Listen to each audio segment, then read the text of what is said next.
Hello students, today we are here to solve the previous year JEE advanced question from some basic concept of chemistry. और आज हम देखेंगे 2010 से 2023 तक जितने भी JEE एडवांस का क्वेश्चन आया है some basic concept of chemistry के ऊपर सारे सॉल्व करेंगे। और वी आर डिस्कस्ड अबाउट हर एक वीक में एक चैप्टर की हम प्रीवियस ईयर क्वेश्चन 10 से 23 तक जितने भी क्वेश्चन आ चुके हैं उसको लेकर हम डिस्कस करेंगे। ठीक है सर, तो आज की जो पहला क्वेश्चन है वो जेईई एडवांस 2014 का एक क्वेश्चन है। उस क्वेश्चन में दिया क्या है, देखिए क्वेश्चन में क्या दिया, if the value of Avogadro number is 6.023 into 10 to the power 23 mole inverse, then the value of Boltzmann constant is 1.380 into 10 to the power minus 23 joule per kelvin. यानी कि दो चीज गिवन है, एक गिवन है एवोगाड्रोस नंबर जिनकी value हो जाएगा, वैल्यू क्या गिवन है 6.023 into 10 to the power 23, और बोल्ट्जमैन कांस्टेंट जो है उसको हम डिनोट करते हैं के से, इसका वैल्यू क्या गिवन है 1.380 into 10 to the power minus 23। तो गिवन क्या कैलकुलेट करना है, then the number of significant digits calculate करना है, किसका, in the calculated value of the universal gas constant. यानी कि यूनिवर्सल गैस कांस्टेंट की जो सिग्निफिकेंट डिजिट होगा वो हमें कैलकुलेट करना है। यूनिवर्सल गैस कांस्टेंट की फॉर्मूला क्या है, R is equal to K into Na, यानी कि Boltzmann constant into Avogadro number. Boltzmann constant की वैल्यू क्या हो जाएगा 1.380 इंटू 6.023, ये दोनों एक दूसरे से कैंसिल आउट हो जाएगा, तो दिस इज द वैल्यू। हम इसको मल्टीप्लाई करते हैं पहले, जब मल्टीप्लाई करेंगे 1.380 इंटू 6.023 मल्टीप्लाई करेंगे तो वैल्यू क्या होगा 8.31174 इज द वैल्यू यार। तो एक चीज देखिए, Na की जो सिग्निफिकेंट डिजिट है वो कितना है 4, K की जो सिग्निफिकेंट डिजिट है वो भी कितना है सर 4 है। जब हम किसी दो पैरामीटर की प्रोडक्ट निकालते हैं, रिजल्टेंट की जो सिग्निफिकेंट फिगर होता है, डिजिट होता है, वो जो पैरामीटर जिसको हम मल्टीप्लाई करते हैं इन पैरामीटर की जो मिनिमम सिग्निफिकेंट फिगर्स होता है वो हो जाते हैं रिजल्टेंट का सिग्निफिकेंट फिगर्स। तो ये R की वैल्यू क्या है 8.31174, यानी कि 4 डिजिट होगा तो हमें इधर तक लेना पड़ेगा, तो 8.317 है, इस वजह से ये क्या हो जाएगा 2। तो सिग्निफिकेंट डिजिट जो होगा वो कितना हो जाएगा सर 4 हो जाएगा। तो एक आंसर तो हमारा आ गया। बहुत आसान सा क्वेश्चन है सर, एक बहुत आसान सा क्वेश्चन, लालू सा क्वेश्चन। ठीक है, हम नेक्स्ट डिस्कस करते हैं नेक्स्ट क्वेश्चन को लेके। नेक्स्ट क्वेश्चन क्या गिवन है वो 2010 में आ चुके हैं, IIT JEE 2010 में। देखिए sir, student performs a titration with different view rates and find titre value of 25.2 ml, 25.25 ml and 25.0 ml। आपको पूछा गया है the number of significant figures in the average titre value. वो भी एक लालू सा क्वेश्चन है, तो देख लेते हैं। देखिए सर, जो एवरेज टाइट्री वैल्यू होगा वो क्या होगा,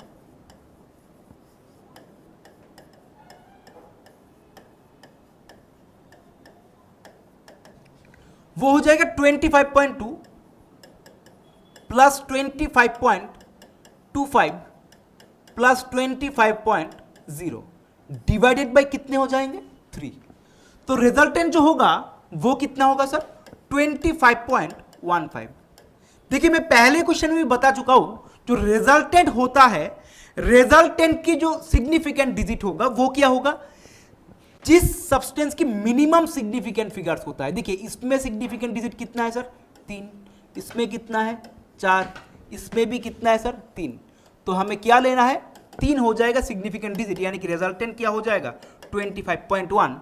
तो इनके सिग्निफिकेंट डिजिट कितना हो जाएगा 3 इज द आंसर। तो आज अभी हम नेक्स्ट क्वेश्चन देखते हैं सर। ठीक है, देखिए सर थर्ड नंबर क्वेश्चन में वो 2010 की एक क्वेश्चन है। इसमें गिवन क्या है, पूछा गया है कि सिल्वर जिनकी एटॉमिक वेट कितना दिया हुआ है 108 ग्राम पर मोल दिया हुआ है, हैज अ डेंसिटी 10.5 ग्राम पर सेंटीमीटर क्यूब, तो डेंसिटी कितना है सर 10.5 सेंटीमीटर क्यूब।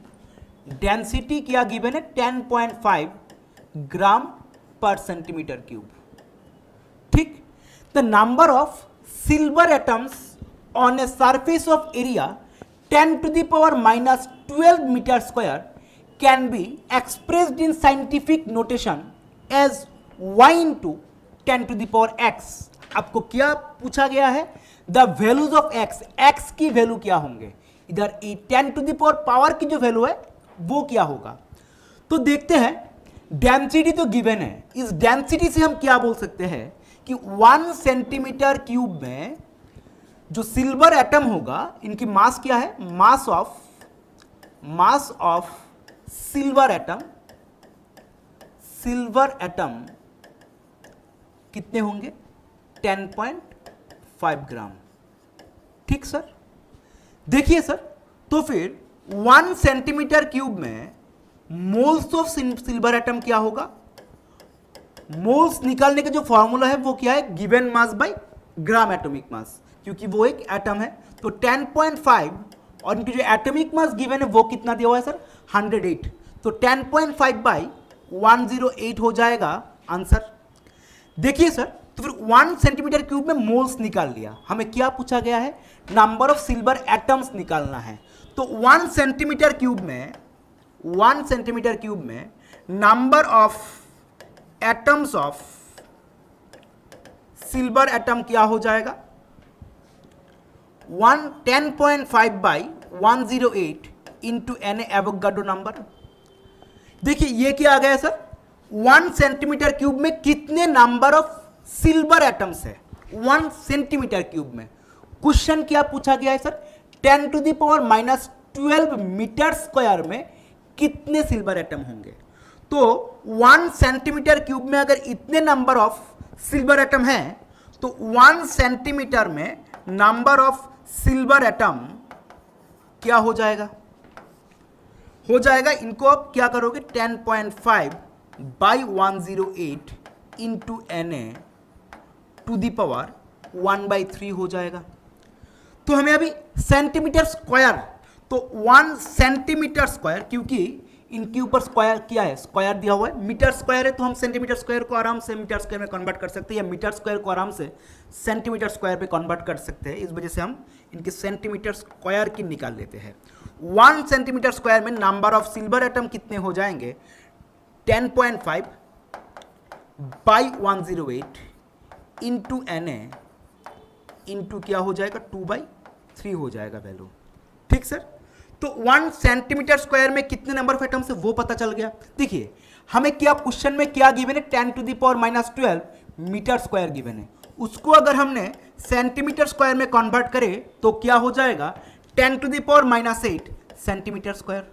तो हमें निकालना क्या है, हमें तो निकालना है 10 to the power minus 8 centimetre square में कितने सिल्वर एटम होंगे वो निकालना है। तो उसकी वैल्यू क्या हो जाएगा 10.5 बाई 108 इंटू NA 2/3 इंटू क्या हो जाएगा 10 to the power minus 8 हो जाएगा।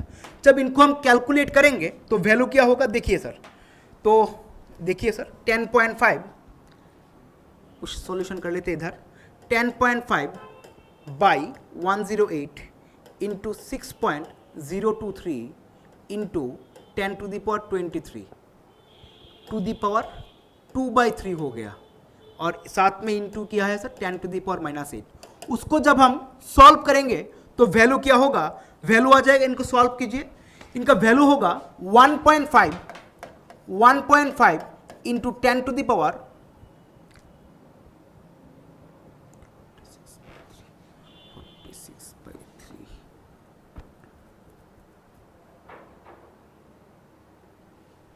10 to the power 7 हो गया। तो देखिए, तो ये अगर हम इससे कंपेयर करें, वैल्यू क्या दिया हुआ है sir y into 10 to the power x given है, तो y into 10 to the power x अगर गिवन है, y की वैल्यू तो 1.5 है और x की वैल्यू क्या हो जाएगा 7, तो x की वैल्यू क्या हो गया 7 and this is the answer. ये भी एक आसान क्वेश्चन ही है, तो 2010 में आ चुके हैं। ठीक, देखिए नेक्स्ट क्वेश्चन, ये क्वेश्चन 2022 जेई एडवांस में आ चुके हैं। ठीक है सर, क्वेश्चन क्या है sir? To check the principle of multiple proportions, a series of pure binary compounds PMQN were analyzed and their composition is tabulated below. The correct options is are, मतलब वो multiple correct answer भी हो सकते हैं। देख लीजिए sir, compound 1 में जो वेट परसेंट ऑफ P दिया हुआ है वो 50% दिया हुआ है। कंपाउंड A में Q की जो परसेंटेज दिया हुआ है वो क्या दिया हुआ है? 50। तो देखिए P और Q में कंपाउंड A में जिनको रेशियो बनेगा वो क्या होगा सर? 5:5। इसको हम क्या लिख सकते हैं? 5:5 है। ठीक सर।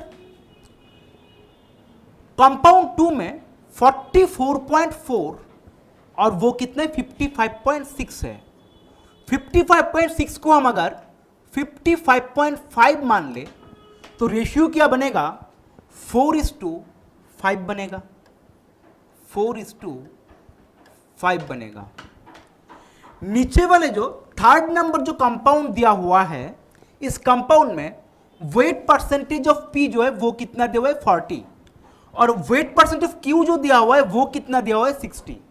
तो P और Q की जो रेशियो होगा वो क्या हो जाएगा सर? 4:6 होगा। आप एक बार देख लीजिए। देखिए सर, अब आप एक बार देख लीजिए। तो रेशियो से हम कंपाउंड में 4 ऑप्शन दिए हुए हैं।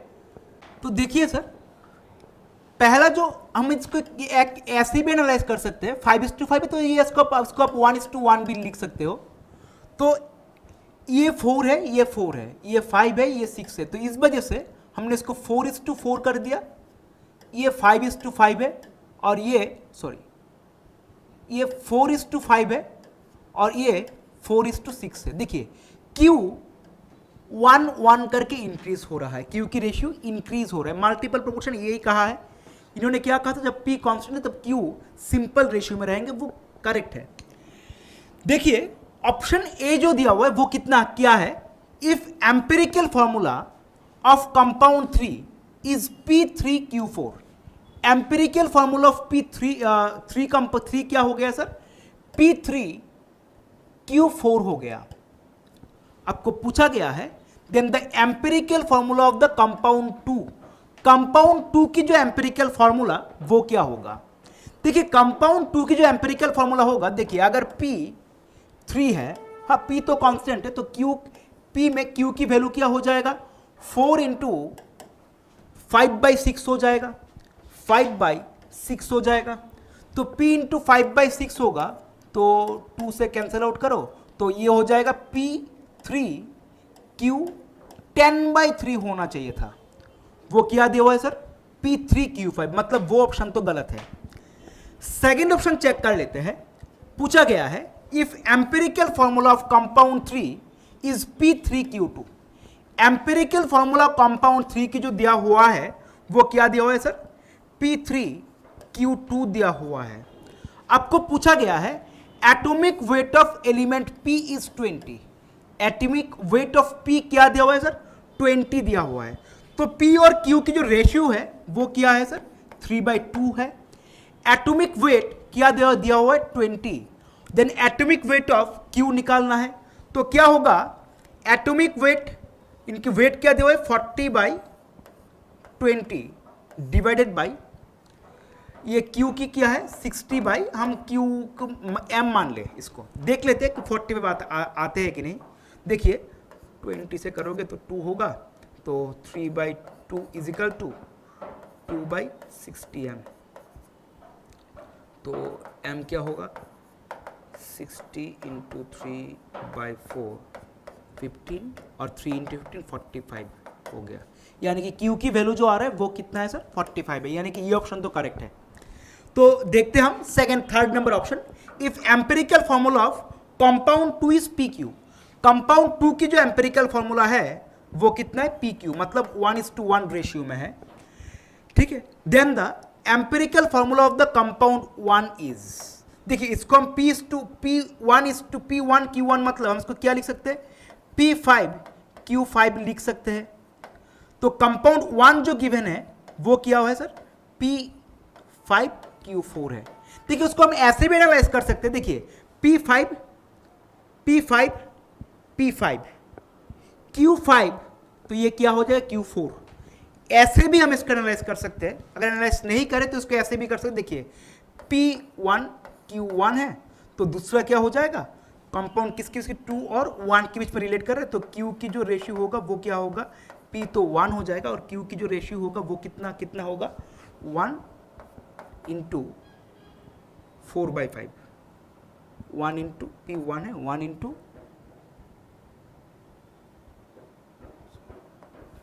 5/4 हो जाएगा। तो ये क्या हो जाएगा, P4 Q5 हो जाएगा, सॉरी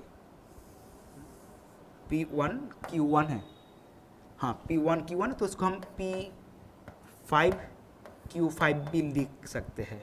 तो Q की जो वैल्यू होगा सेकेंड कंपाउंड ए में, तो क्या हो जाएगा, P5 Q5 इंटू 4/5, 5 इंटू 4/5 हो गया, तो ये 5 कैंसिल आउट, तो क्या रहेगा सर, P5 Q4 हो गया।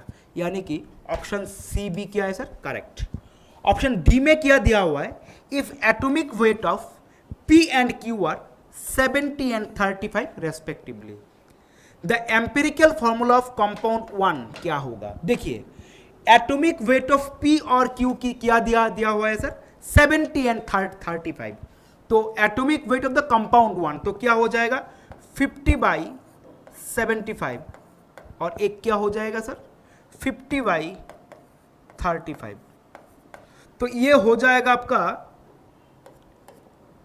ये PQ2 होना चाहिए था तब, बट ऑप्शन में क्या दिया हुआ है, P2Q, मतलब वो फोर्थ ऑप्शन तो गलत है।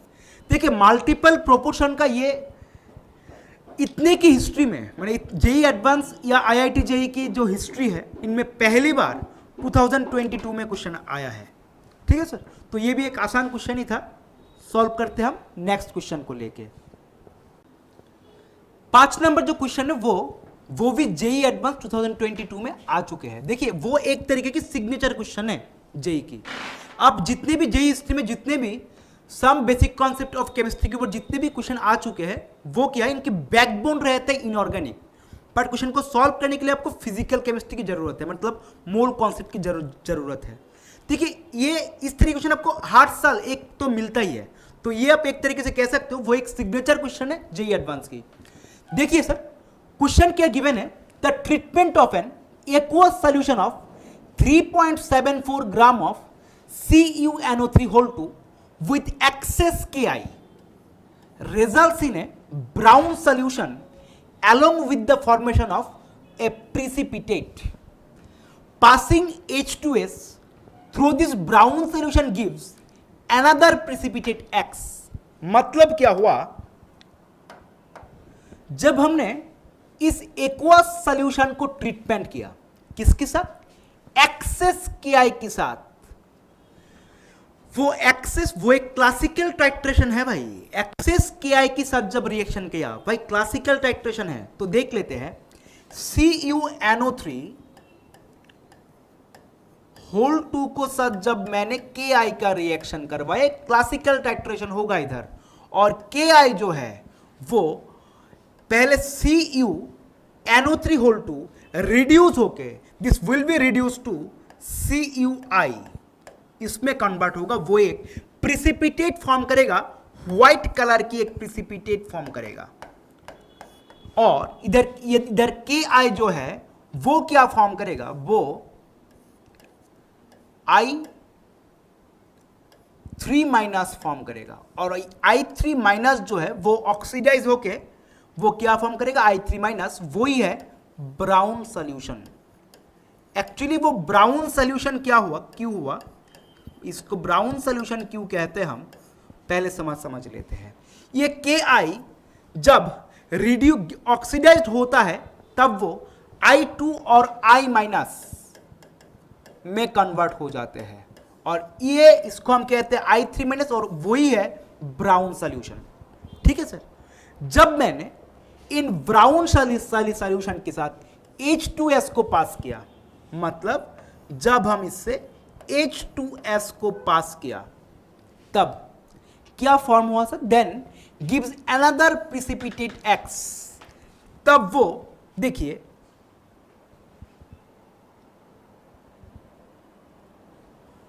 वो किस में कन्वर्ट होगा सर? वो I माइनस साथ में सल्फर में कन्वर्ट हो जाएगा।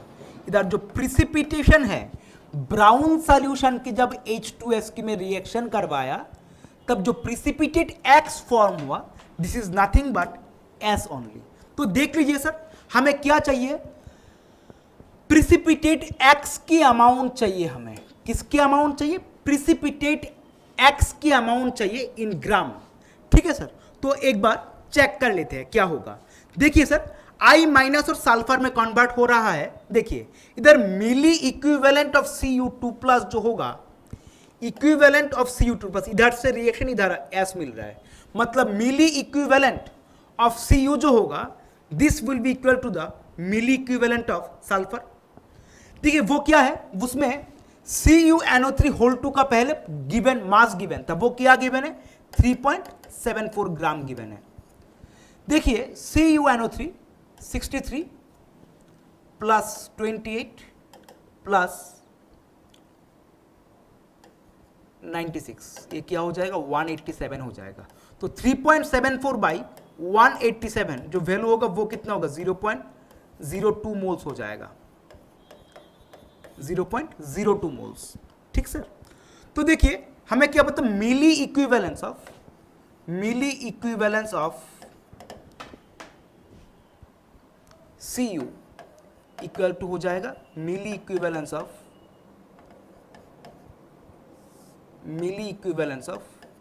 S। तो मिली इक्विवेलेंट की फॉर्मूला क्या है सर? नंबर ऑफ मोल्स तो आपको पता है 0.02। इनकी जो एन फैक्टर होंगे +2 से +1 में कन्वर्ट हो रहा है, तो इनकी एन फैक्टर हो जाएगा 1। आपको S की नंबर ऑफ मोल्स निकालना है, तो इसको हम n मान लेते हैं और S वो H2S से S में कन्वर्ट हुआ। H2S में S की जो n फैक्टर थे वो कितना थे? -2 से 0 चेंजेस कितना हुआ? 2, यानी कि इनकी n फैक्टर कितना हो जाएगा? 2। देखिए जब n की वैल्यू क्या होगा? 0.02 बाई 2, तो 0.01 हो जाएगा नंबर ऑफ मोल्स। तो मास क्या होंगे? मास हो जाएगा 0.01 इंटू 32 ग्राम, यानी कि 0.32 ग्राम। 0.32 ग्राम इज द आंसर। देखिए इस क्वेश्चन को आप ऐसे भी सॉल्व कर सकते थे, अगर this is the actual concept. अगर आप ऐसे करोगे ना कि H2S में एसिड बेस रिएक्शन से दो H2 रिमूव करेगा, इनका एन फैक्टर 2 होगा, तो वो अभी तो ये आप तुक्का मार के भी हो जाते हैं, बट इसकी जो असली कॉन्सेप्ट है दिस इज दिस वन। ठीक है सर, तो हम देखते हैं नेक्स्ट क्वेश्चन के बारे में देखते हैं एक बार। 6 नंबर जो क्वेश्चन दिया हुआ है वो भी 2022 में आ चुके हैं, तो बेसिकली वो भी एक सिग्नेचर क्वेश्चन ही आप बोल सकते हो जेई का। तो देखिए इसमें क्या कहा गया है? Dissolving 1.24 gram of white phosphorus in boiling NaOH solution in an inert atmosphere gives a gas Q। एक गैस क्या दे रहे हैं सर? Q दे रहा है।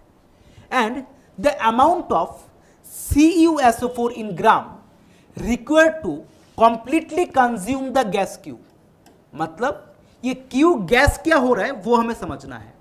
रिएक्शन किसका हुआ है सर? पहले 1.24 ग्राम ऑफ व्हाइट फॉस्फोरस, मतलब P4 के साथ मैंने किसका रिएक्शन हुआ? NaOH का रिएक्शन हुआ।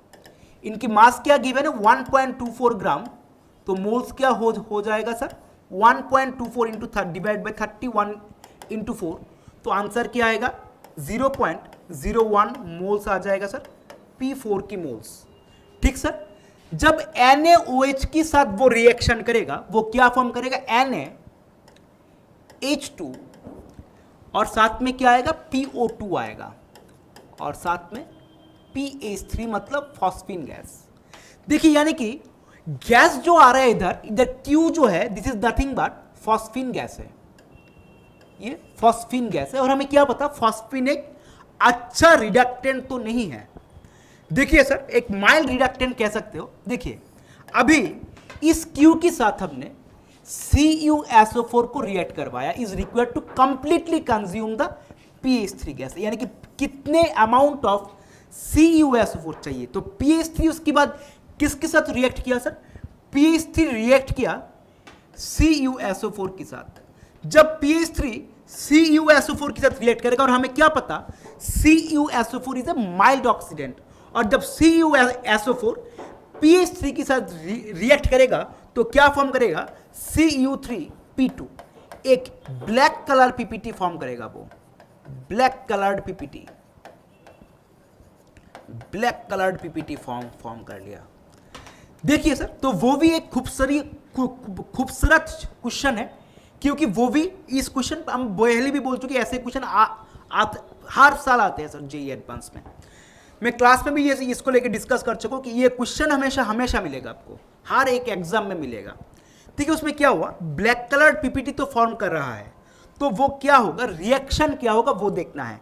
पहले हमें 0.01 मोल्स P4 है, तो इस रिएक्शन को सॉल्व करने के लिए, रिएक्शन तो मैं पहले लिख देता हूँ खाली, PH3 है, फॉस्फीन रिएक्ट कर रहे हैं कॉपर सल्फेट के साथ, CuSO4 के साथ, वो क्या फॉर्म करेगा, वो तो फॉर्म करेगा Cu3P2 फॉर्म करेगा, साथ में H2SO4 भी फॉर्म करेगा। तो पीपीटी बेसिकली वही होगा। तो एक बार देख लेते हैं, पहले इधर से आपको PH3 कैलकुलेट करना है और PH3 से आपको CuSO4 कैलकुलेट करना है। तो इसमें मोल एनालिसिस लगाना है। मोल एनालिसिस की एक क्वेश्चन है, तो या कि स्टोइचियोमेट्री की एक क्वेश्चन है, तो इसको पहले बैलेंस करते हैं। देखिए P4 दिया हुआ है, तो इधर 3NaOH 3 से मल्टीप्लाई कर देते हैं, तो 3NaOH होगा, तो ये क्या हो जाएगा 3N, अभी देख लीजिए P4 है, नाइट्रोजन भी कितना है 3 है, हाइड्रोजन 3 हो गया,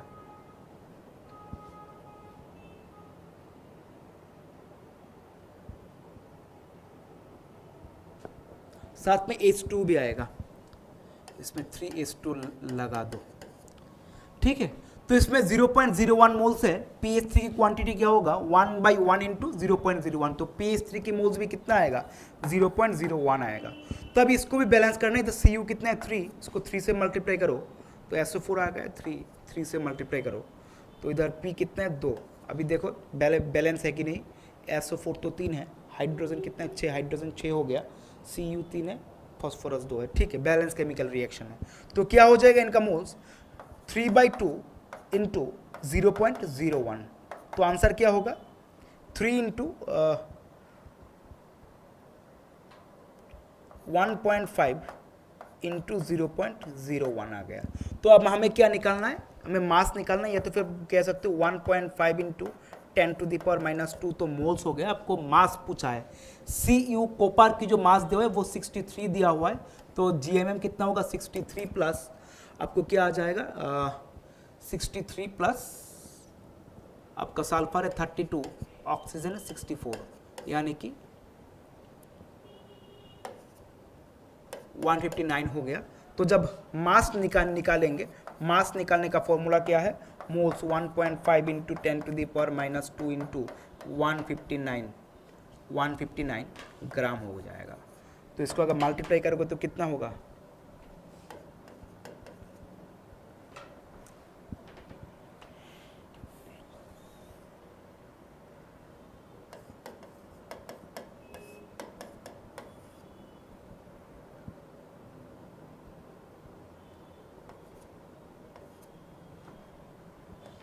2.385 ग्राम, तो 2.38 हो जाएगा आपका आंसर। तो आराम से आंसर है, कि आसान क्वेश्चन है, बट इनकी जो बैकबोन है वो क्या है इनऑर्गेनिक, यानी कि इस क्वेश्चन को सॉल्व करने के लिए इनऑर्गेनिक अच्छे से पढ़ना है आपको। ठीक है सर, तो चलते हैं नेक्स्ट क्वेश्चन देखते हैं। तो 2021 में आए हुए एक क्वेश्चन है, देखिए 5 ml of 0.10 molar oxalic acid solution taken in a conical flask is titrated against NaOH from a burette using phenolphthalein indicator. phenolphthalein indicator. The volume of NaOH required for the appearance of permanent faint pink color is tabulated below for 5 experiments. What is the concentration in molarity of the NaOH solution? देखिए sir इनमें क्या क्या है sir, 5.5 ml of 0.10 molar oxalic acid है, इनके साथ titration क्या है NaOH का यूजिंग द फेनोप्थेलिन इंडिकेटर. देखिए फेनोप्थेलिन इंडिकेटर को इंडिकेटर में कलर की जो चेंजेस होता है वो 8 से 10 के बीच में होता है. देखिए सर जब हमने कलर चेंज किया है जब 12.5 या तो फिर 10.5, दो रेंज है बट दिस इज आप क्लियरली समझ में आ रहा है वो क्या है पायलट रीडिंग. जब कलर चेंज हुआ है तब आपको एक ड्रॉप करके आपको फेनोप्थेलिन देना है. ये 3 रीडिंग जो है वो काम की रीडिंग है, बाकी दोनों तो क्या है पायलट रीडिंग, उसको लेके हम टेंशन नहीं लेंगे. तो वॉल्यूम ऑफ NaOH जो लेंगे वो कितना लेंगे सर 9. ठीक है सर. तो देखते हैं इधर H2C2O4 ऑक्सैलिक एसिड की जो मिलीमोल्स होंगे वो कितना हो जाएगा, वो हो जाएगा आपका 5 इंटू 1.0 यानी कि हो जाएगा 5 इंटू 0.1 मिलीमोल्स हो जाएगा H2C2O4 की. वो किसके साथ रिएक्ट किया, NaOH के साथ जब रिएक्ट किया तब फॉर्म क्या हुआ Na2C2O4 चेंज हुआ है. इनमें से कितने H प्लस गया, देखिए इनका मोल्स क्या हो गया 0.55 मोल्स हो गया. तो मिलीमोल्स ऑफ H प्लस कितना है, मिलीमोल्स ऑफ H प्लस कितना है, अगर ये 0.5 है तो 2 इंटू 0.5 ये कितना हो जाएगा 1 मिलीमोल्स हो जाएगा. यानी कि हमें 1 मिलीमोल्स ऑफ H प्लस किस में कन्वर्ट हो रहे हैं Na2C2O4 में. ठीक है सर. तो देख लीजिए एक बार, तो हमें क्या पता millimoles of NaOH is equal to क्या हो जाएगा volume of NaOH into concentration of NaOH हो जाएगा. कॉन्सेंट्रेशन ऑफ NaOH आपको क्या निकालना है, आपको ये कॉन्सेंट्रेशन और मोलारिटी निकालना है NaOH का. देखिए नंबर ऑफ मिलीमोल्स जो हो जाएगा वो क्या हो जाएगा 1. मिलीमोल्स कितना हो जाएगा 1. आपको वॉल्यूम निकालना है, वॉल्यूम तो क्या है वॉल्यूम ऑफ NaOH क्या हो जाएगा 9. क्या हो जाएगा 9, 1 इंटू 9 इंटू क्या हो जाएगा कॉन्सेंट्रेशन NaOH. तो क्या है 1 मिलीमोल्स कॉन्सेंट्रेशन ऑफ NaOH, तो फिर क्या हो जाएगा 1 मिलीमोल्स बाई 9. तो क्या होगा 10 टू द पावर -3 बाई 9 होगा. तो वो कितना हो जाएगा 0.1111 मोलर. ठीक है सर. तो एक आसान सा क्वेश्चन है, वो भी एक सिग्नेचर क्वेश्चन आप वो बोल सकते हो. इनऑर्गेनिक इनकी भी बैकबोन क्या है सर इनऑर्गेनिक. अगर रिएक्शन पता नहीं है तो आप क्वेश्चन को सॉल्व नहीं कर सकते हो. ठीक है. फिर भी वो तो रेडॉक्स से भी हो जाते हैं. ठीक है सर. तो नेक्स्ट क्वेश्चन में चलते हैं. देखिए सर नेक्स्ट क्वेश्चन जो 2020 में आ चुके हैं, डिस्कस करते हैं इस क्वेश्चन को लेके. पूछा गया है in the chemical reaction between stoichiometric quantities of KMnO4 and Ki in weakly basic solution. पूछा गया what is the number of moles of I2 released for 4 moles of KMnO4 consumed. तो रिएक्शन क्या किसके बीच में हो रहा है सर, KMnO4 के बीच में रिएक्शन हो रहा है और साथ में क्या है Ki. ये क्या फॉर्म होगा, MnO2 तो फॉर्म करेगा, साथ में I2 रिलीज होगा. तो इधर K है, K क्या फॉर्म करेगा KOH. ठीक है सर. तो इसको बैलेंस कीजिए. इनका ऑक्सीजन +7 है, +4 है, -1 है, 0 है, 1 हो गया. तो ये हो गया. इसको हम काम करते इधर 2 और इधर दे देते 6, तो mn कितना है 2 है, 2 mn दे देते हैं, k कितना है 8, k दे देते 8, i हो गया 6, तो ये हो गया 3। तो कितने moles KMnO4? 4 moles KMnO4 consume हुआ है, 4 मोल्स KMnO4 कंज्यूम हुआ है। तो आपको क्या पूछा गया, for the number of moles of I2 release, तो क्या होगा 6/2 इंटू 4, 12, 6/2 इंटू 4 हो गया, तो 3 इंटू 6, या तो फिर आप इसको, हाँ वो क्या हो गया 12 मोल्स, 6, ओ सॉरी KI नहीं पूछा है, I2 पूछा है, तो I2 क्या हो जाएगा 3/2 into 4, 6 moles of I2 released. Sorry, तो आंसर क्या हो गया सर 6 हो गया है, ठीक है। तो चलो ये आसान सा क्वेश्चन था एक, इसमें तो मोल्स का थोड़ा बहुत स्टोइचियोमेट्री का छोटा सा एक कॉन्सेप्ट लगा है, ठीक है सर। चलो नेक्स्ट क्वेश्चन देखते हैं। नेक्स्ट क्वेश्चन देखते हैं जो 2018 में आ चुके हैं। क्वेश्चन क्या गिवन है, to measure the quantity of MnCl2 dissolved in an aqueous solution, it was completely converted to KMnO4 using the reaction। तो देखिए sir, KMnO4 dissolved in a aqueous solution, it is completely converted into KMnO4, मतलब MnCl2 किसमें convert हो रहा है sir, completely converted into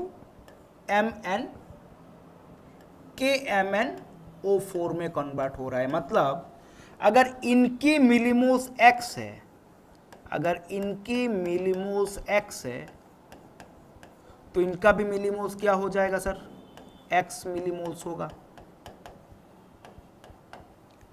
x millimoles होगा। Next क्या बोला है, few drops of concentrated HCl were added to the solution and gently warmed. Further, oxalic acid was added in the portion। देखिए तो इधर MnO4 माइनस है, MnO4 माइनस है, वो जब ऑक्सैलिक एसिड के साथ रिएक्ट करेगा till the colour of the permanganate ion disappeared, तो इसमें क्या, किसमें H2C2O4 में O4 के साथ रिएक्ट कर रहा है, और कलर क्या हो रहा है, चेंज हो रहा है, कलर डिसअपीयर हो रहा है। तो कलर डिसअपीयर हो रहा है मतलब वो किस में कन्वर्ट हो रहा है, Mn+2 में कन्वर्ट हो रहा है, साथ में CO2 में कन्वर्ट हो रहा है, और इनकी मास गिवन है वो क्या दिया हुआ है सर 225 mg, मतलब 225 mg बाई इनकी जो GMM होगा ऑक्सैलिक एसिड का, वो कितना है पता है 90 है, तो 90 ये क्या है मिलीमोल्स, क्योंकि इनका जो मास है वो ग्राम में दिए हुए हैं। तो MnO4 माइनस है, साथ में H2C2O4 माइनस, जिसकी जो मास आया 220 मोल्स आया 225/90 है। तो अगर इसमें हम लॉज ऑफ इक्विवेलेंस लगाएंगे तो क्या होगा, milli equivalent of MnO4 minus is equal to milli equivalent of H2C2O4। तो milli equivalent of MnO4 minus is equal to milli equivalent of H2C2O4। इनमें जो number of moles n factor है वो कितना है, +7 से +2 में कन्वर्ट हो रहा है, मतलब 5 की चेंज हो रहा है। जब 5 की चेंज हो रहा है, इनकी तो नंबर ऑफ मोल्स हमने x मान लिया, नंबर ऑफ मोल्स हमने x मान लिया, या तो फिर x मिलीमोल्स मान लिया, ठीक है, x मिलीमोल्स, और इनकी मिली इक्विवेलेंट क्या हो जाएंगे 225/90 इंटू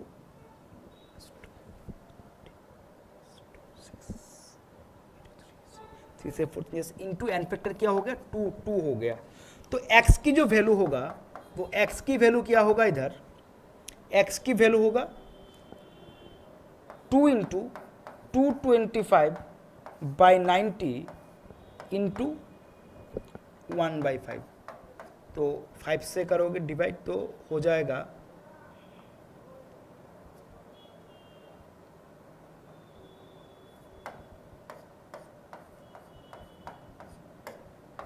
1 मिलीमोल्स हो गया। 1 मिलीमोल्स मतलब आपको मास किस में पूछा गया है, calculate the quantity of MnCl2 in milligram, ठीक है। तो 1 मिलीमोल्स है, तो मिलीमोल्स कितना आ गया सर, MnO4 माइनस की अगर मोल्स 1 मिलीमोल है, 1 मिलीमोल है, तो फिर MnCl2 की जो मोल्स होंगे वो भी क्या होगा सर, 1 मिलीमोल्स होंगे, 1 मिलीमोल्स होंगे। तो MnCl2, Mn की जो मास है वो कितने 55, और Cl2 की जो मास गिवन है वो 35.5 इंटू 2 मतलब 71 हो गया। 71 प्लस 55 इट्स 126, मतलब 1 मिलीमोल्स इंटू 126, तो 126 mg हो जाएगा आंसर, मिलीग्राम, क्योंकि मिलीग्राम में पूछा गया है तो आंसर क्या हो जाएगा 126 mg, ठीक है सर। तो क्वेश्चन नंबर 10 भी हमारा सॉल्व हो गया, ठीक है। तो नेक्स्ट क्वेश्चन देखते हैं। देखिए नेक्स्ट क्वेश्चन जो है वो जेईई एडवांस 2024 में आ चुके हैं। आसान सा क्वेश्चन है, पूछा गया है compound H2X with molar weight 80।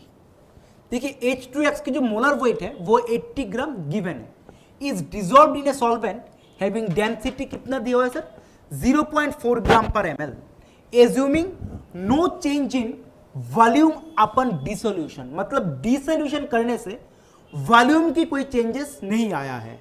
तो मोलारिटी दिया हुआ है, मोलारिटी पूछा गया है और मोलारिटी गिवन है, तो डेंसिटी जो गिवन होगा, डेंसिटी ऑफ सॉल्वेंट जो गिवन है वो कितना है सर, 0.4 ग्राम पर ml है, ग्राम पर ml है, ठीक है सर।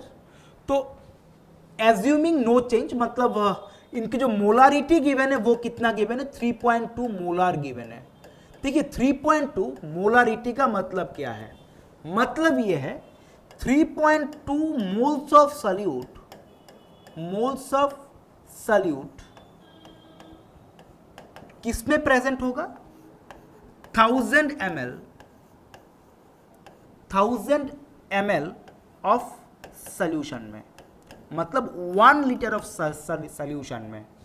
देखिए इधर जब हमने सॉल्यूट को ऐड किया तब वॉल्यूम की सॉल्यूशन की वॉल्यूम में कोई चेंजेस नहीं हुआ, मतलब इधर सॉल्यूशन की वॉल्यूम जो है, सॉल्वेंट की volume, this is nothing but is equal to volume of solvent.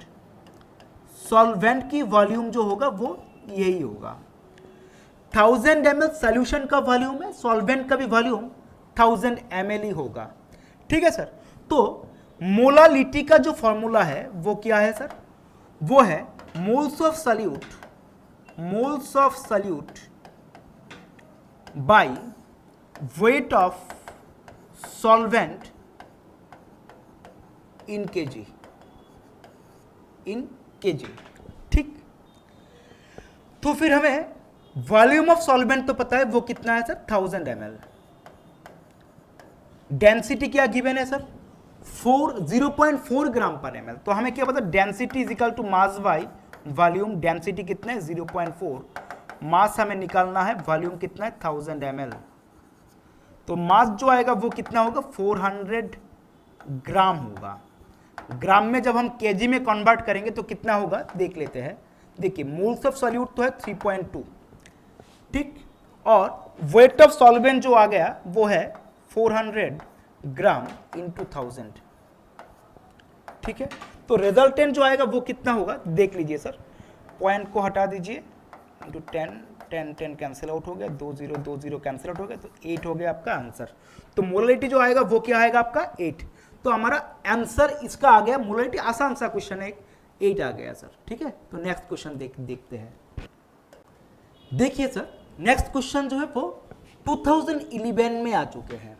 क्या है सर, क्वेश्चन में गिवन है 29.2% W/W of HCl stock solution has a density of 1.25 gram per ml. The molecular weight of HCl is 36.5 gram per ml.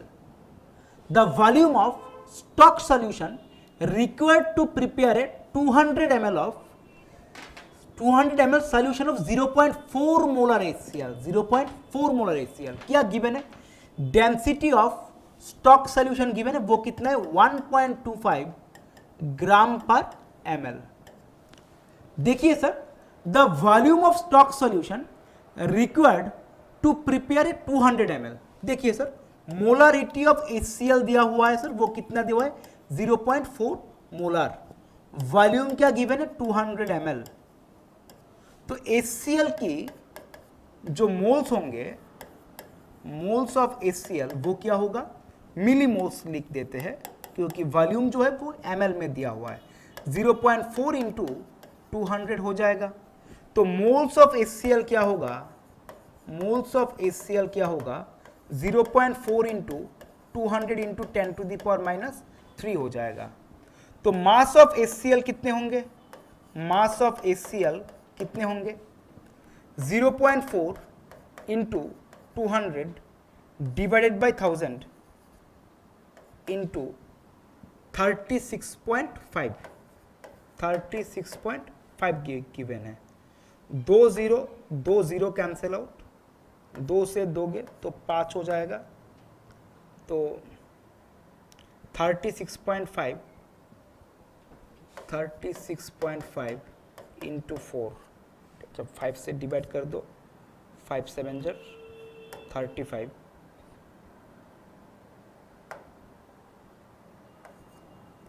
7.3 into 4,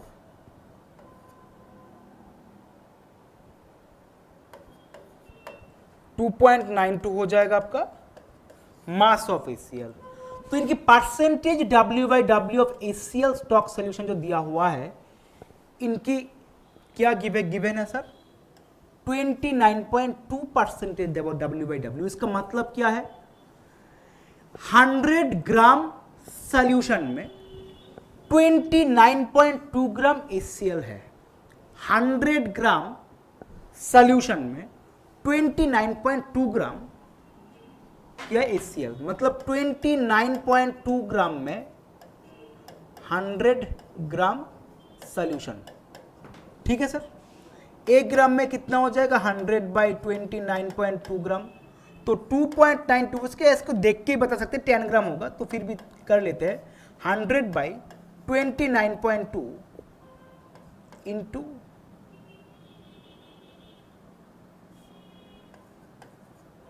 2.92, इसको 10 से कर देते हैं, इधर चला जाएगा, ये कैंसिल, 1000, तो ये क्या हो जाएगा? 10 ग्राम. मतलब सॉल्यूशन की जो वेट है वो कितना हो गया? 10 ग्राम हो गया. तो डेंसिटी हमें पता है, डेंसिटी कितने? 1.25 दिया हुआ है. हमें क्या पता? Density is equal to mass by volume होता है. तो 1.25 is equal to mass by volume. 1.25 is equal to 10/V.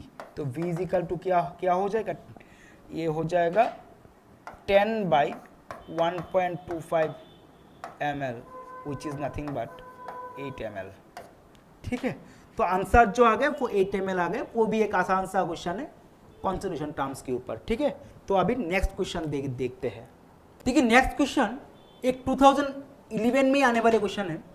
The volume in ml of 0.1 molar AgNO3 required for complete precipitation of chloride ions present in 30 ml of 0.01 molar solution of a complex salt. इधर एक salt दिया हुआ है as silver chloride. देखिए sir, इधर जो salt है, जो कॉम्प्लेक्स सॉल्ट इधर दिया हुआ है, इस कॉम्प्लेक्स सॉल्ट की मिलीमोल्स क्या होंगे? मिलीमोल्स क्या हो जाएगा? 30 ml. तो 30 इंटू 0.01 तो ये क्या हो जाएगा 0.3 हो जाएगा, 0.3 मिलीमोल्स हो गया। देखिए सर, जब इसको वाटर में डिसॉल्व करेंगे एक कॉम्प्लेक्स सॉल्ट में, सिर्फ 2 Cl Ag के साथ रिएक्ट करेगा। ठीक सर, मतलब इधर Cl माइनस की जो कॉन्सेंट्रेशन है, Cl माइनस की जो concentration of moles of Cl minus कितने होंगे 0.3 इंटू 2 हो जाएगा, मतलब 0.6 मिलीमोल्स ऑफ Cl माइनस इधर है, मतलब 0.6 मिलीमोल्स ऑफ Cl माइनस को रिड्यूस मतलब रिएक्शन करने के लिए हमें AgNO3 कितना चाहिए 0.6 मोल्स ही चाहिए। मतलब तो Ag कितना होगा, देखिए AgNO3 gives plus Cl minus gives AgCl। ठीक है, तो Ag से तो रिएक्ट कर लेगा वो, तो इसके जो नंबर ऑफ मोल्स है वो कितना चाहिए 0.6 मोल्स चाहिए।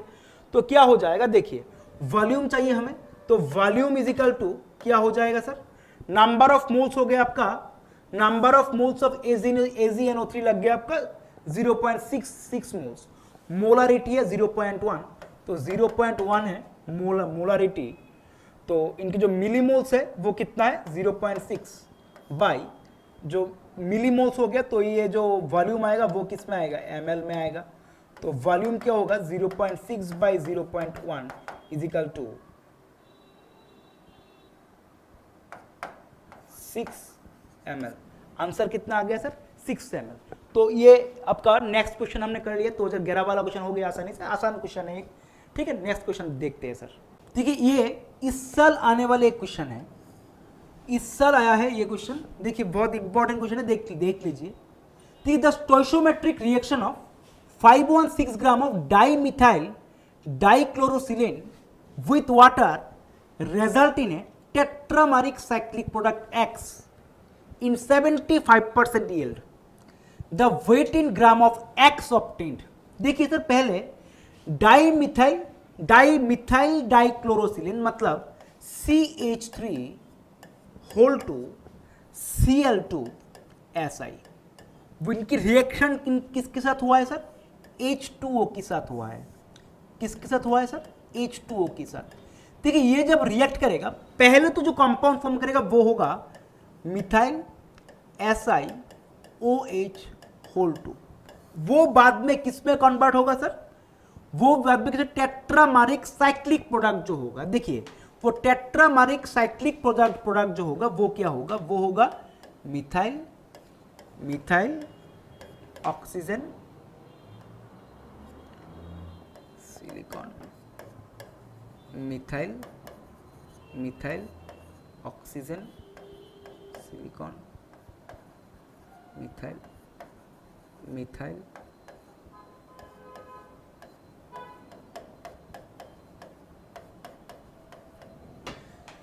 टेट्रामेरिक जो साइक्लिक प्रोडक्ट हुआ है ना वो यही हुआ है। देखिए, आप अगर आपको रिएक्शन पता नहीं है तो आप इस क्वेश्चन को सॉल्व नहीं कर सकते हो, इसको आप समझो पहले। इसलिए इनऑर्गेनिक ये जो टाइप के जो क्वेश्चन है इनकी जो बैकबोन है वो क्या है सर, इनऑर्गेनिक केमिस्ट्री है। तो देखिए ये जो टेट्रामेरिक प्रोडक्ट फॉर्म हुआ है, अब देख लीजिए इनका जो मोल्स होगा 516 ग्राम क्या है, इनका गिवन मास दिया हुआ है। ये जो कंपाउंड है इनका जो GMM होगा वो हो जाएगा 129, तो डिवाइड करेंगे तो मोल्स कितना होगा, मोल्स हो जाएगा आपका 4। ठीक है, इसमें SI कितना थे, एक SI था, इसमें SI कितना है, 4 SI है, मतलब इन्हें अगर कॉम्प्लीटली कन्वर्ट हो गया, मतलब 4 मोल्स में से ये प्रोडक्ट मिलेगा, प्रोडक्ट क्या होगा सर 1 मोल्स।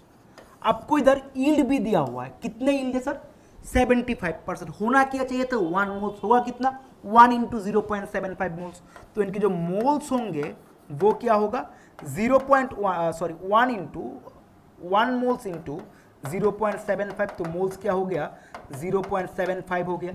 तो इनका जो मास होगा, what will be the mass of this compound, देखिए मोल्स तो हो गया 0.75, इनके जो मोल्स है, बट इनके जो GMM है वो क्या हो जाएगा 292 96 ग्राम हो जाएगा इनके GMM।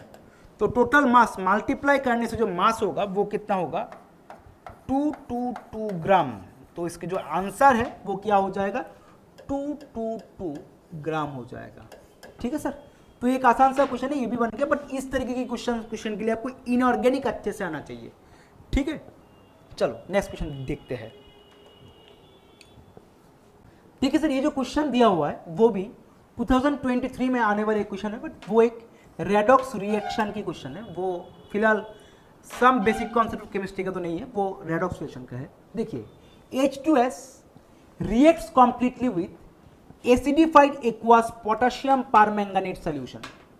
ठीक, तो H2S रिएक्ट किया किसके साथ, पोटेशियम परमैंगनेट सॉल्यूशन के साथ। आपको पूछा गया in this reaction the number of moles of water produced is x। Water जितने प्रोड्यूस हो रहे हैं वो कितना है x, and the number of moles of electron involved is y। आपको पूछा गया है x प्लस y की जो वैल्यू है वो। हम आयन इलेक्ट्रॉन मेथड से सॉल्व कर रहे हैं। H2S किस में कन्वर्ट होगा, S प्लस 2H प्लस में कन्वर्ट होगा। इसमें अगर बैलेंस करेंगे, इलेक्ट्रॉन चार्ज बैलेंस करें, चार्ज वैसे भी तो कंपाउंड बैलेंस है, ये सब्सटेंस बैलेंस है, तो चार्ज बैलेंस करने के लिए हम 2 इलेक्ट्रॉन दे दिया। और पोटेशियम परमैंगनेट जो है KMnO4 जो है, इनको अगर मैंने रिएक्शन करवे वो किस में कन्वर्ट होगा, Mn प्लस 2 में कन्वर्ट होगा, साथ में वो KOH वो किस में कन्वर्ट होगा। देखिए एक तो KMnO4 में वो कन्वर्ट हो गया है, साथ में Mn प्लस 2 में, और साथ में इसको आप एक काम करते हैं, इसको K को हटा देते, क्योंकि K को रिएक्शन सॉल्व नहीं करके हम MnO4 माइनस को सॉल्व कर देते हैं। तो इसमें ऑक्सीजन को बैलेंस करना है, तो क्या हो जाएगा 4H2O, और इधर हो जाएगा 8H प्लस। अगर 8H प्लस आ गया है, देखिए तो चार्ज क्या हो जाएगा 8 positive charge minus 7 plus 5। Charge balance करने के लिए हमें लेफ्ट हैंड साइड में 5 इलेक्ट्रॉन देना है। देखिए इलेक्ट्रॉन तो बैलेंस नहीं है, इलेक्ट्रॉन बैलेंस करने के लिए हम इस इक्वेशन को 5 से मल्टीप्लाई करते हैं, और इस इक्वेशन को हमने 2 से मल्टीप्लाई करते हैं। तो क्या होगा 5H2S 5S plus 10H plus 10 electron, और इसमें क्या होगा 2MnO4 minus plus 16H plus 10 electron minus gives 2Mn plus 2 plus 8H2O। दोनों को ऐड करो तो क्या होगा 5H2S plus 2MnO4 minus 2MnO4 minus plus 16H plus minus 10H plus 6H plus 10 electron तो कैंसिल आउट हो जाएगा, और कुछ नहीं है लेफ्ट हैंड साइड में। राइट हैंड साइड में क्या है 5S है, H प्लस तो नहीं है, साथ में आ गया 2Mn plus 2 plus 8H2O।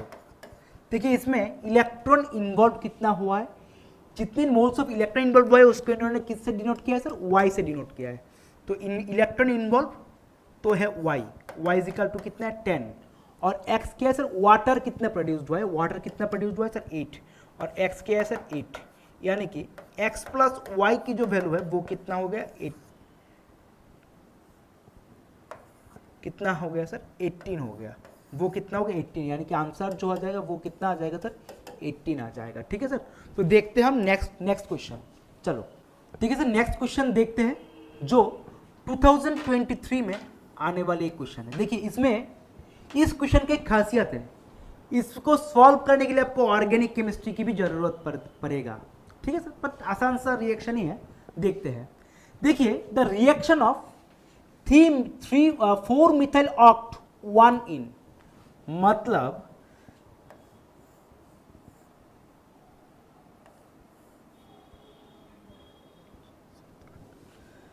Phone number पे 1 2 3 4 फोन नंबर पे एक मिथाइल ग्रुप लगा हुआ है और 1 नंबर पे एक डबल बॉन्ड लगा हुआ है। इनकी जो मास गिवन है वो क्या है सर 2.25 ग्राम है। ठीक है सर, तो देख लीजिए इन रिएक्शन को हमने HBr के साथ रिएक्ट करवाया in presence of benzyl peroxide, benzoyl peroxide. देखिए बेंजोइल पैरोक्साइड के साथ जब मैंने रिएक्शन किया वो एंटी मार्कोनिकोव रिएक्शन है, मतलब इधर डबल बॉन्ड जब टूटेगा तो ब्रोमीन लगेगा। ब्रोमीन कहां लगेगा सर? इसमें दो प्रोडक्ट तो पॉसिबल होगा,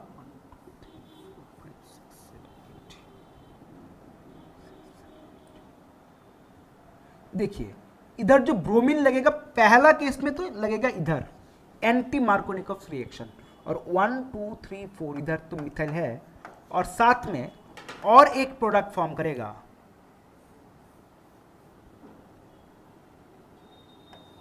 इसमें एक Br इधर भी लगेगा, दो प्रोडक्ट तो फॉर्म करेगा। बट इसे मेजर प्रोडक्ट कौन होगा sir? This will be the major product and this will be the minor product. मतलब ये जो माइनर और मेजर प्रोडक्ट फॉर्म हुआ है gives to isomeric bromides in 9:1 ratio. मतलब इनकी जो रेशियो होगा वो 9 होगा और इनकी रेशियो क्या होगा सर? 1। 9:1 रेशियो में है और with A combined yield of 50%। मतलब ये दोनों का, इसका पहले मोल्स निकाल लेते हैं सर। ये कितना है? 2.25 है, और इनका जो GMM है 2. ये क्वेश्चन थोड़ा बहुत गलत उठाए है, 2.52 ग्राम है ये। ठीक है, तो 2.52 डिवाइड बाई जो GMM है वो कितना है? 1.26। मतलब कि जो मोल्स आएगा वो क्या है? 0.02 मोल्स। देखिए कंबाइंड ईयर जो फॉर्म हो वो कितना हुआ? 50%। मतलब ये 0.2 मोल्स होना चाहिए था दोनों मिला के, अभी दोनों मिला के कितना होगा? हाफ, मतलब 0.01 होगा। अगर ये Q है, अगर ये Q1 ये Q2 है, तो Q1 और Q2 को मिला के कितना होगा? 0.01 मोल्स होगा। And the entire amount of the primary alkyl bromide, primary alkyl bromide मतलब this will be the major product, तो this will be the primary alkyl bromide was reacted with an appropriate amount of diethyl amine followed by treatment with aqueous K2CO3 to give a non-ionic product S in 100% yield। ठीक है sir, आपको क्या पूछा गया है? The entire amount of, आपको पूछा गया है mass of S obtained, S की मास कैलकुलेट करना है इन mg में। ठीक है सर, देखिए प्राइमरी अल्काइल ब्रोमाइड को 1 2 3 4 5 6 7 8 1 2 3 4 5 6 7 8। देखिए इधर पहले ब्रोमाइड लगा हुआ है, इनके साथ रिएक्शन किया किसका सर? 1 2 3 4 सॉरी मिथाइल ग्रुप लगा हुआ है, इनके साथ पहली बार रिएक्शन करवाया डाइइथाइल अमाइन की, मतलब E2NH2।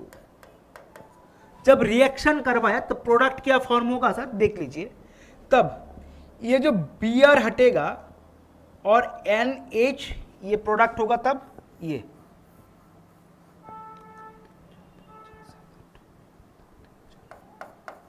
देखिए पहले प्रोडक्ट तो ये होगा NH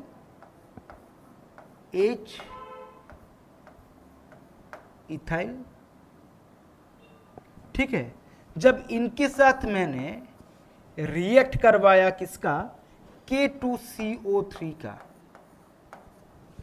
एक्वस K2CO3 का जब रिएक्शन कराया मैंने, then what will be the product?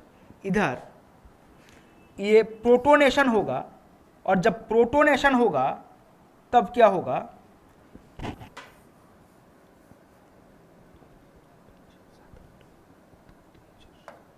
Methyl content, इधर एक N, इधर एक इथाइल, इधर एक इथाइल फॉर्म होगा। मतलब इससे प्रोटोनेशन हो जाएगा, और जब प्रोटोनेशन होगा तो देखिए सर इसमें होगा क्या,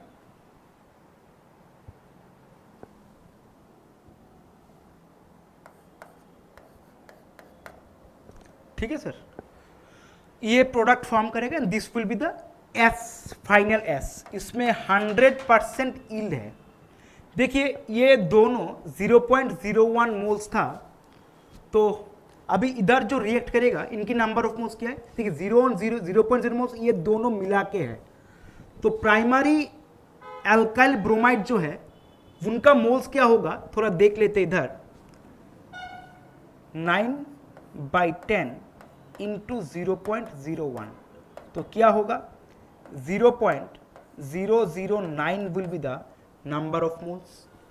और इधर से ये प्रोडक्ट मिलेगा तो इनका भी मोल्स क्या होगा 0.009 मोल्स है। तो 0.009 मोल्स है, इनका क्या निकालना है, मास इन ग्राम निकालना है। और इनका अगर मास देखेंगे, इथाइल है C2H5 नाइट्रोजन, इधर मिथाइल है 2 3 4 5 6 7, इनका मास 199 होगा। और 199 से जब मल्टीप्लाई किया जो वैल्यू है वो हो जाएगा 1791 मिलीग्राम हो जाएगा इनका आंसर। तो आंसर क्या आ जाएगा 1791 milligram will be the answer. तो इतना क्वेश्चन इधर तक ही है, 2023 तक इतने question some basic concept of chemistry के ऊपर आए हैं, अपने ऑलरेडी देख चुके हैं।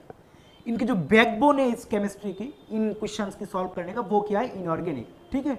तो हम लोग जारी रखेंगे, हर एक फ्राइडे के दिन हमारे ये क्वेश्चन आते रहेंगे। ये जो नेक्स्ट चैप्टर में नेक्स्ट जो चैप्टर करेंगे वो हो जाएगा एटॉमिक स्ट्रक्चर, उसके बाद आगे हम periodic table, chemical bonding, thermodynamics, thermochemistry, equilibrium को लेके डिस्कस करूंगा। हर एक हफ्ता एक एक करके वीडियो आएगा। 2010 से 2023 तक क्वेश्चन सॉल्व होते रहेंगे।